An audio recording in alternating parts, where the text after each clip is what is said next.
Thank you for joining us today. This is the Toadstool Bookshop presenting Jenn Lyons, doing her new book, A Soul of Memory, right? Memory of Souls? Memory of Souls. Get, transposing. Thank you. Go ahead and take it away. It's a pleasure to join everyone here this afternoon. I'm not sure how large of a crowd. I think it's probably a very small crowd. It's Friday afternoon, and apparently it's very pretty outside. So anyway, I'm just here to talk about book 3 in my Course of Dragons series. Books 1 and 2 came out last year. So book 3 came out a few days ago, and there are 5 books total. It's an epic fantasy, and it is very much about the idea of the chosen one, and a little bit of my chance to play with that a bit. It's about a lot of things, actually. They're big books, so a lot of opportunity to cover ground there. And then, of course, I also wanted to write about big dragons, so I did that too. And the story centers around a few main characters, but the main character is this sarcastic street kid who, all his life he's wanted to be the way one does. He's always dreamed of being the long lost prince, and he'd be whisked away and everything would be wonderful, except he finds out he is a long lost prince and his family's horrible, and in fact everything is much worse. So and then he finds out there are prophecies involved, and it all goes downhill from there. So I've had a lot of fun writing these. And I'm actually about to start writing the last one in the series, which is wild, because that time has gone by so quickly. It's been amazing. So I am certainly here to answer questions and talk about the book. I can ramble on a little bit if nobody stops me. But otherwise, not sure if anyone does have any questions. I guess interrupt me if you do. So,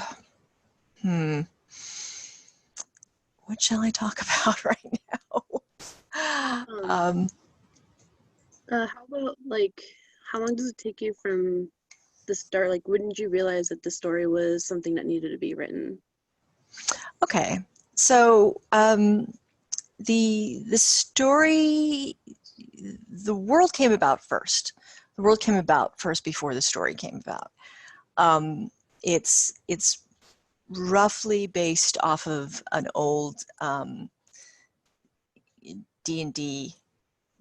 Yeah, it's based off of an old D&D game campaign, and setting that I probably spent, decades working on.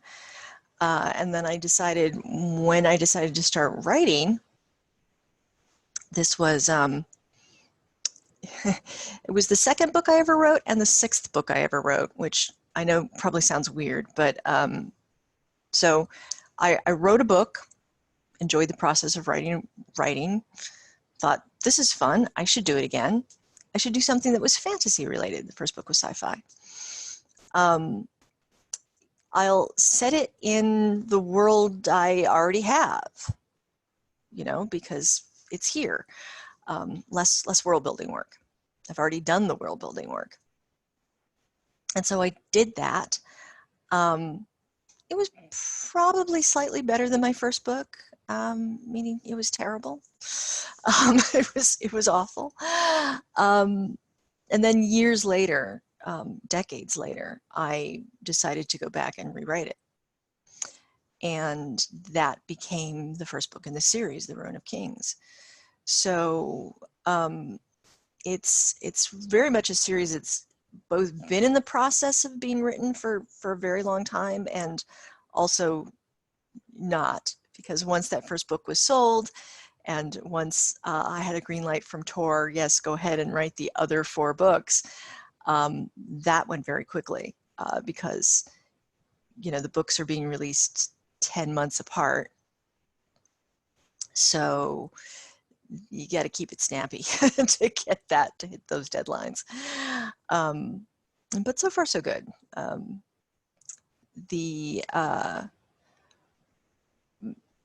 People always ask me about my writing process. I guess because it seems like I write fast, which is sometimes true and sometimes not. There's a lot of variables that affect it. But I think it's mostly a matter of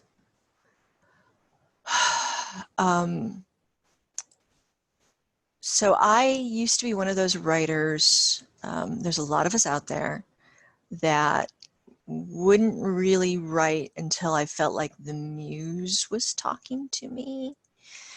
You know, until that happened, I would put it aside. And so every couple months or so, I would go through and I would have like a little writing spurt, and I would write a bunch, and then I'd put it away again, and it'd come back out. It was very inconsistent. And then I moved from Los Angeles to Atlanta. And that's actually has nothing to do with why my writing habits changed in of itself. It's just that I suddenly wasn't in this huge commute. I didn't live any further away from where I worked than I had in Los Angeles, but my commute changed from 2 hours to 15 minutes because it was in Los Angeles. So suddenly I had a lot more time, to work on things. And around the same time, I started becoming aware of a couple of different writing sprint groups on Twitter. There's several of them, and just the idea of writing sprints, you know, that you can just take 30 minutes of time. 30 minutes of time, you write as fast as you can. You don't really worry about quality. You don't worry about whether or not it makes sense. You just write. And what I realized is that if you did that, then you could, at least I could, write 1,000 words in 30 minutes. And I could string a couple of those sprints together in an evening and write 4,000 words in an evening without, you know, really, I don't want to say it didn't impact my life, because of course it did, but, you know, I could have a full-time job and I could work on that. And so that made a huge difference. I also started realizing that at least for me, that there was no such thing as this idea of a muse. You hear this a lot. You get your butt in the seat and you put fingers to keyboard and you type. You get it out. So between those things, writing became a much more predictable process for me. There wasn't as much of a, you know, it wasn't magical and special and a thing that only happens when all the stars are properly aligned. So without that, I think none of the rest of it would have fallen into place. No matter how good the world building was, no matter how long I'd worked on the story, just because you have to get words down onto the page before you can do anything else. You can't do the editing. You can't craft it into a good story. You can't even find out what your story should be until you've kind of taken those steps. So that was this whole thing, right? It wasn't at all what I had expected it to be. I'd pretty much given up on the idea that I would ever be traditionally published. And then out of nowhere, I found myself being traditionally published. You know, everything just sort of fell into place, which I've heard other writers talk about this too. It was a little bit of a lightning strike. You know, I had spent, as everyone does, you know, you spent all this time querying and trying to find an agent, and you know, it's a little bit like trying to find a date to the prom using nothing but postcards, and you can only pick a date in another city when you have never met them. You know, will you be my Valentine? So, you know, to my surprise, someone suggested an agent to me, and I wrote him, and he liked what I was doing, and so that worked itself out, and then suddenly we're seeing the series out there. It's just it still stuns me because I just never thought I would see it. I never thought I would see it with Tor, which is absolutely a publisher that I grew up admiring and dreaming, you know, that I too might one day be able to be published by Tor. So I'm very happy about all of that. Let's see. The books themselves. The books themselves are. I'm a long-time lover of fantasy, and I think the books definitely come from that place of love. That said, I am a long-time admirer of fantasy who has often been frustrated by the way fantasy treats certain things and certain people, the way fantasy treats women, the way fantasy treats people of color. There's a lot of things that are so endemic to the genre that people don't even think about whether or not they really need to be there. And we're seeing a lot of fantasy coming out that is starting to respond to that and has been responding to that, but is just now being more recognized than it was previously, which makes me very, very happy. But certainly my particular take on it came from frustrations from a period of time where I didn't really see a lot of that representation. So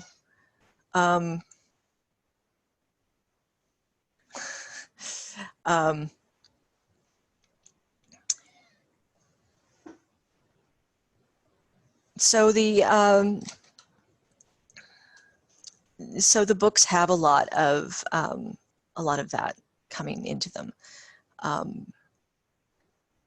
and so well, what's next after these books is the next series of books, which at this point I'm not precisely sure what those are going to be. I have a couple of different options. The world that I've created is large enough and involved enough that it's not really a question of if there are other stories set in that world, but when I write them. They're definitely there. You know, this is one particular aspect, one particular storyline, but it's certainly not all of them. I've been laughing at the fact that for the last two books, book 2 and book 3, I keep cutting scenes with Tienso, because while I love the character to bits, I just I think she's great. The stories that she is involved in the current course of events don't really impact, it's not what the books are about. So she's kind of off doing her own thing. And I would love the opportunity at some point to write more about what Tienso's doing. It would be a very different flavor of book, though, than what Kihrin and Janel Theranon, what those four are going through, which is very, theirs is very epic fantasy, very, you know, they are battling gods and demons and dragons, and it's all, you know, the fate of the world literally at stake. And Tienso is dealing with politics and misogyny and court intrigue, tons of court intrigue. So, you know, that would be a great, I would love to write about it. But in this story, it just wouldn't work. And then there are other books I have on the back burner. I have a sci-fi series that I would love to pull out and share with everybody, because it's also near and dear to my heart, and I happen to be very fond of it. So there's plenty of stuff out there that I think I will be writing for as long as they will let me. And if you, I don't know if you're hearing that very loud meowing going on. That's one of my cats. He's complaining about, who knows. I sometimes think he just does that because he wants to be pet, and you're not petting him. And anyway,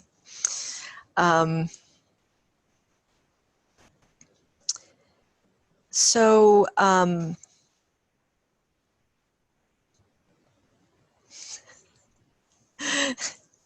thank you.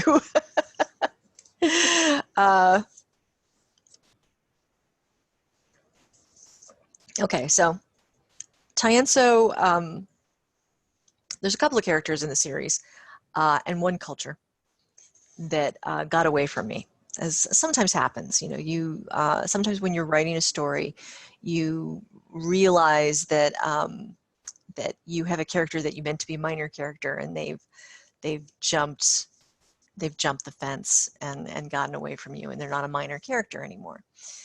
And there's a couple of ways to deal with that. One of them is to, I think Anne Leckie has a saying that if you find one of those characters, you have to hunt down where they deviated and kill it with fire. Because they're messing with your plot, you know, they're messing with your plans. And I respect that. I totally respect that. But I also think sometimes you have to go with the opportunity. If a character is getting that far away from you, it's usually because they've sparked something in your mind that that you should be paying attention to. So usually, instead of trying to hunt them down, I try to figure out how I can shift the story to work them in. And in the case of Tienso, she was a sea witch who showed up in the first, you know, part of the first book, and then she was never supposed to be seen again. But she refused to go away, so she kind of nudged her way into the story. And that is, and I think what we're seeing now, what I'm seeing now with, I keep wanting to throw her in, and I keep having readers saying, I want more about Tyenso. But the story itself doesn't really have a place for her to do that, is part of the consequence of me putting her in earlier, is the story really doesn't have a place for her. But that's happened a couple more times. Certainly, I would say Talia, much as I look back at it, and I cannot imagine how I was planning on doing this without Talia, I wasn't really giving her a big role originally. It was very, very typically epic fantasy, right? You have your princess or whoever she is that has to be rescued, and she gets rescued, and then you never hear about her again. So, and that was Talia, right? She was this impetus to go do stuff, and then you were never going to hear from her again. I'm so glad that didn't happen. Another one was Javon Kane, who is, I guess this is a spoiler for book 2. Sorry. But so Javon is the undead wife of Duke Ajin Kane. And I decided I was going to have her still be around, and I was going to still have her be undead as a sort of inside joke. Because I realized about halfway through writing that story that I had literally fridged her. She was going to be the dead wife of this Duke, his motivation to do all the things that he was doing, who had died off camera so that he could have grief that he needed to work through. And I kicked myself about the fact that I caught myself doing that, and said, well, what if she wasn't totally dead? What if she was actually still around to, he could still have his anger about what happened, but she ended up taking on a lot of the roles and responsibilities that were originally supposed to be his, which was fine. It was actually worked out much better because it allowed me to give him a bit of his comeuppance, so to speak, for some of the stuff that he had pulled over the course of the story. Gave him consequences. And then the other thing that I had get away from me was a culture, which was Jorat. Jorat in book 2 was supposed to be much more, I don't want to say provincial because they still are provincial, but much more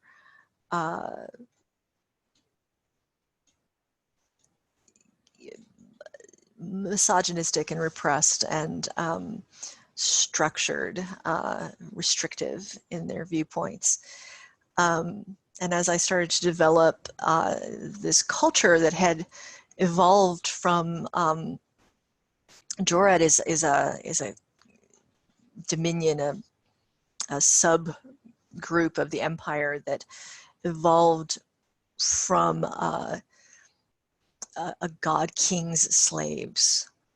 So, you have these god kings that ruled various sections of the world, and depending on their proclivities, sometimes the god kings would create monsters that they cherished. Corcel, the one who ruled what became Jorat, really, really liked horses.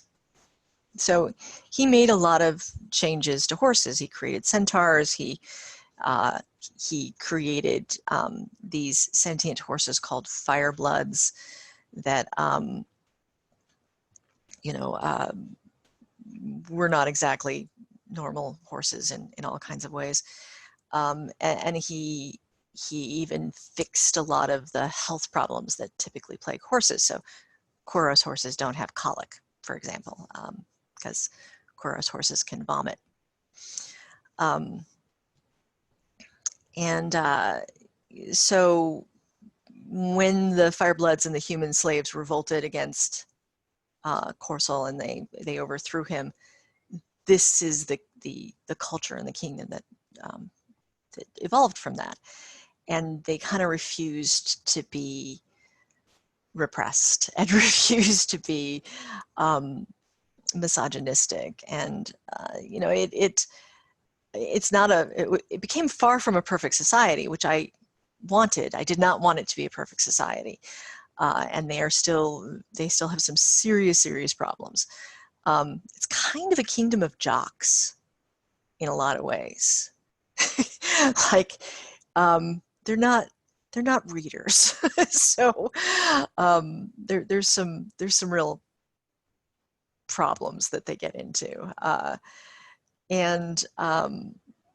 it was just so much fun to, you know, create this culture that was not like anything. Frankly, it wasn't really like anything on Earth, and that was just a joy. It was so much fun.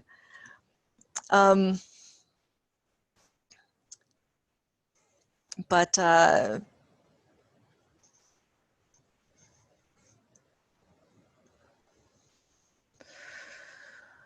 we'll see. That's the thing. And that's the thing that I am increasingly getting into in the series. You know, so it mentions consequences in regards to Cain. How important is it to you that consequences for actions, both good and bad, come back to the people who caused them? What do you foresee any bad guys getting away with it at all, or will they all get their karmic justice? And the idea of redemption and redemption arcs is one of those things that has also increasingly become to the forefront in the story, because fantasy stories don't typically do a very good job of dealing with redemption arcs. Either they don't have them, you know, either there is no redemption, or the redemption is delivered on death's door. You know, you've made your final good deed sacrifice, and so all your previous crimes get forgiven. Or you end up with a situation where the person who's done bad things befriends the hero, and thus everything is forgiven. And that's always particularly problematic when the befriends the hero is now sleeping with the hero. So, you know, I don't think everyone in this story is going to get karmic justice. There's a lot of reasons for that. Certainly, not least of which is that this is not. There's a lot of gray characters running around, so the morality is not maybe so black and white. You know, you start having to ask the questions about who's really qualified to judge this, and under what circumstances do you get to judge it? And when so many people have done bad things, where does the line get drawn there? You know, I've always been really fascinated with villains who think that they are ultimately doing the right thing. You know, who think that that the ends justify the means, and that ultimately it's okay for them to be terrible as long as their intentions are pure. And certainly the main villain of the series, Relos Var, very much thinks that. He is a good guy in his mind. He's not the bad guy. Or more to the point, he's willing to be the bad guy, because he knows that's how everyone else views him. He's willing to put up with that if it ultimately means saving the universe. And he does think he is saving the universe. I mean, arguably he is saving the universe. But the issue, of course, is that what's the price that he's willing to pay to do that? And, for him, the answer is almost anything. He doesn't really have the line that he won't cross is really, really, really far back there. But the complications come in that he's not the only person who's like that. And some of the other people who are also like that aren't even on his side. So you have multiple groups who think that it's okay to have the ends justify the means. And, what happens when some of those people change their mind? And it won't have easy answers. I think that too often we're very, very fond of the idea of an easy, pat answer. And, that's just not how life works. So, I do think there are going to be some people who've done bad things who get away with it. And, there's going to be some people who don't deserve to have bad things happen to them who probably will. I'm not going to say I am going to go quite to the extent as some other authors out there. But, that is a thing. Certainly innocents do get hurt in these situations. But I think that ultimately we all like the idea that villains get their comeuppance, that if you do bad things, that there are consequences for them. What is curious to me, and the thing that I am looking to explore, is how that works when you like the character. I don't want to say it amuses me, because it amuses me and kind of concerns me how many people really like Talon and how many people really like Senere. And neither Talon nor Senere are good guys. They're unarguably not good guys. So, but they're likable, even though Talon is a cannibal who, has killed, by her own admission, a great many people. Killed a lot of people in book 1. And Senere has killed, Senere is a terrorist. She's killed thousands of people, and she would be the first one to admit that she has done that, and did it knowing exactly what she was doing. But she's in Relos Var's camp. She thinks she's doing it for the right reasons.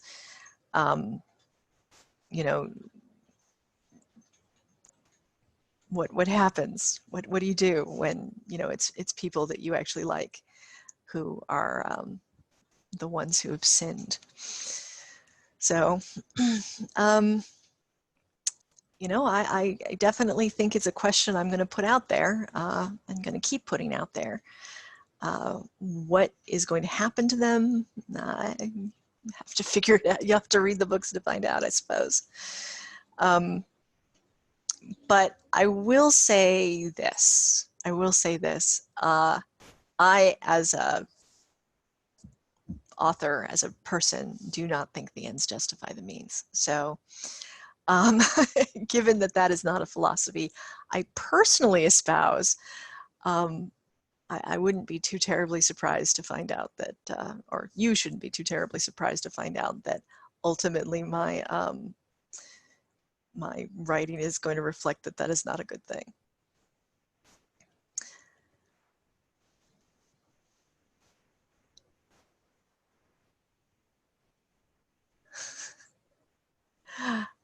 Okay. The series is called The Course of Dragons. How influential are dragons on your fantasy worldview? Dragons are everything to me, man.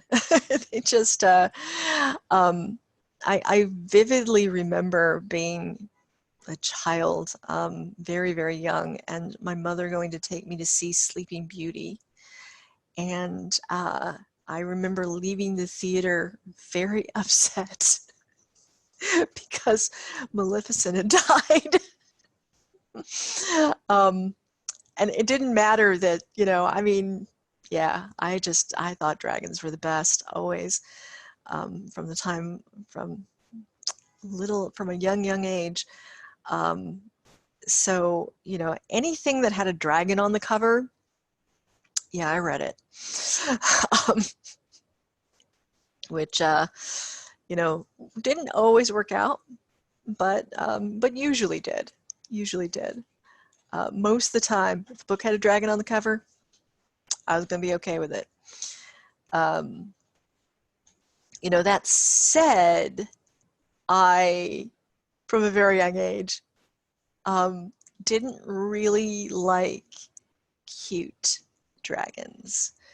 I actually have this, there's an anecdote of me as a little girl. I was asked to do a mural, because I'm an artist.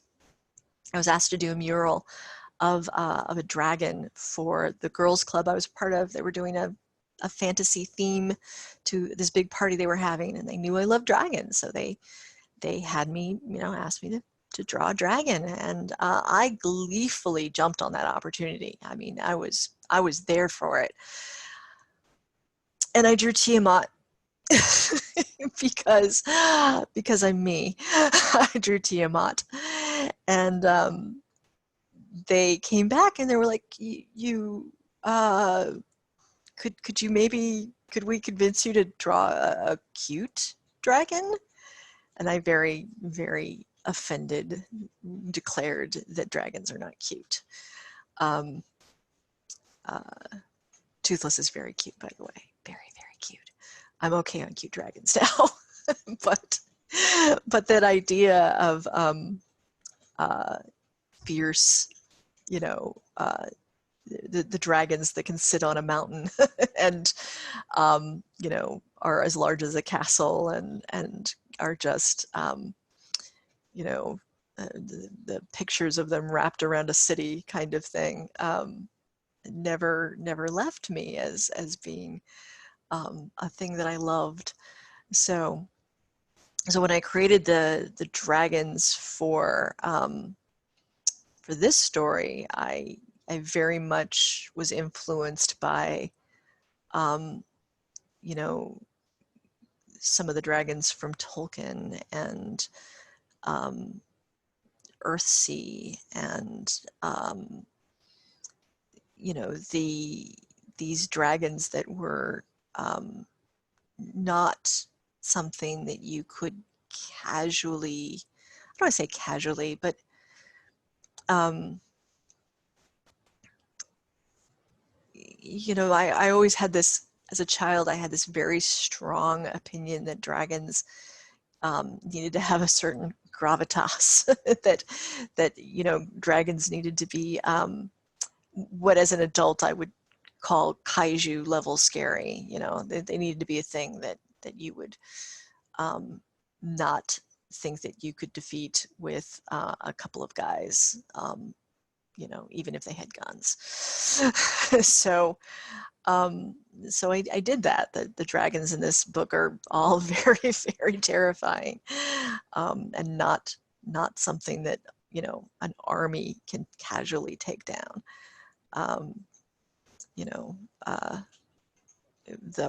That continues to be a great deal of fun to write, because the dragons take on the aspect of acts of God.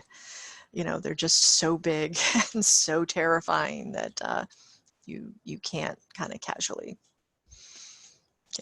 deal with them. And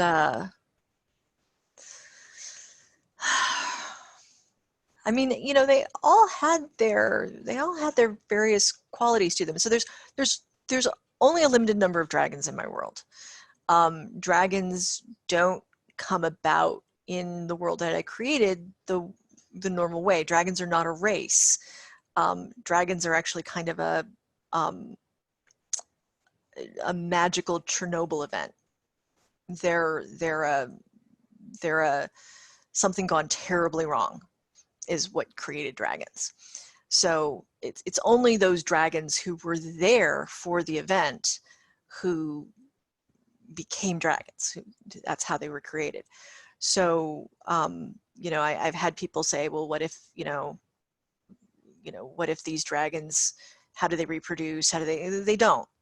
They kind of don't reproduce. There's only one dragon that's managed it, and that's because he figured out how to turn back into a human, and he had a human offspring. He did not have a dragon offspring. So, you know, the dragons are kind of not really, there's no race. There's no race that deals with it. And so because of that, as part of that, they're all very unique. You know, each one of them is dramatically different from every other one of them. So you have a dragon who's basically the avatar of an angry erupting volcano, and you have a dragon who is you know, every blizzard and you know, hurricane ever, and you have a dragon who is all of the growth of wildlife and jungle gone amok. You know, so each one of them has a very different theme to them, and that was always really fun to write and create. You know, just because it gave me a chance to play with something new every single time. And well, so speaking of terrifying dragons, in your book, Sharanikal has his statue garden. Drahemia has her thing. Do all of the dragons have some sort of horrible, gruesome collection? Just about. Not all of them. But see, the thing is that all of the dragons are insane.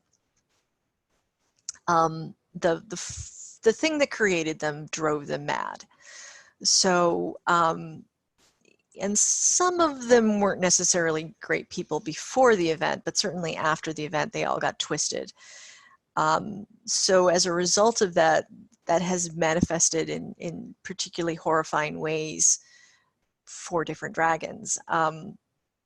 Probably the most untouched by that would be Ionaric, the Lady of Storms, because she is the most childlike. And so she doesn't really, you know, she mostly just, she likes to play in the snow. But a lot of the others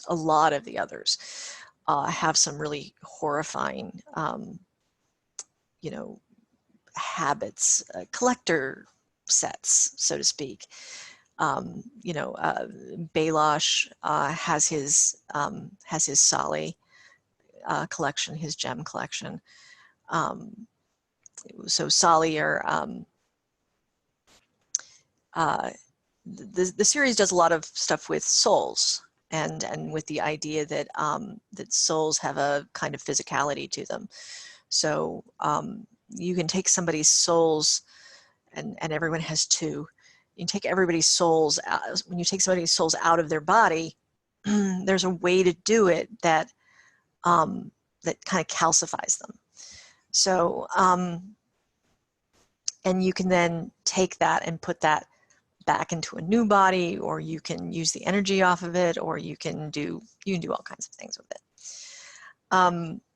And certainly at least one race, the Vane, have been, you know, using those to move into new bodies for millennia. But so Sali are these stones that are souls, and one of the dragons, Balosh, has a whole garden full of them. He loves them. And then you know, Sharenikal had a whole had his whole collection of singers, of musical instruments, so to speak, but they're people that he has kept. Yeah, none of the dragons are good. They're all horrible. Which I remember that was one of the very first questions I ever got asked when I had my debut was, you know, so are there any good dragons? No, no, there are not. to a terrifying degree, there are not any good dragons. Yeah, the thing that created dragons just kind of guaranteed that there would not be any good dragons. And then, you know, depending on who they are, the collections are different. But, you know, generally speaking, the chances that they're going to be awful are pretty high.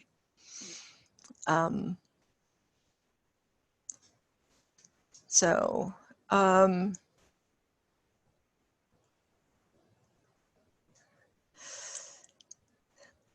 for a dark, grim, and serious epic fantasy, there's a surprising amount of humor in all the books so far. How important is humor to you, and do you foresee this trend continuing even as the series gets darker and grimmer? So there always needs to be humor. That is a hill I will die on. I think that the darker a story gets, and the more the stakes ramp up, the more it seems like everything is on the line and people are about to die, the more somebody will break out with a joke. And it will probably be a stupid joke. It will probably be a yo mama joke. I mean, it just, you know, I think that's human nature. And I think that humor is part of what makes us who we are. So, so I'm not a huge fan of writing a book that is all grim and serious and dark and not having any humor in it. I just think that, you know, that doesn't work for me. And it doesn't work for a lot of my characters either. You know, the characters that I have created wouldn't let that slide. So they would absolutely have, you know, opinions on that. But I mean, you know, I'm not going to tell other people how to write or, you know, what to do with their books. I'm just going to say that that's a thing that I personally will always do. You know, I think that that humor is important to reflecting our humanity, and so, you know, yes, it is going to. This trend will continue. It will absolutely continue. All right. So I don't know how much, I know we're at the 50-minute mark. How much more do you want me to? I think that was really, really wonderful. Like everything from where you did the speed writing, going to the runaway characters, and talking about the dragons, all of it was really fascinating. I thought it was great, to be honest. And that's a good amount of content right Okay. there. Okay. Cool. Yeah. But yeah, that was really wonderful. Thank you very much, Jen.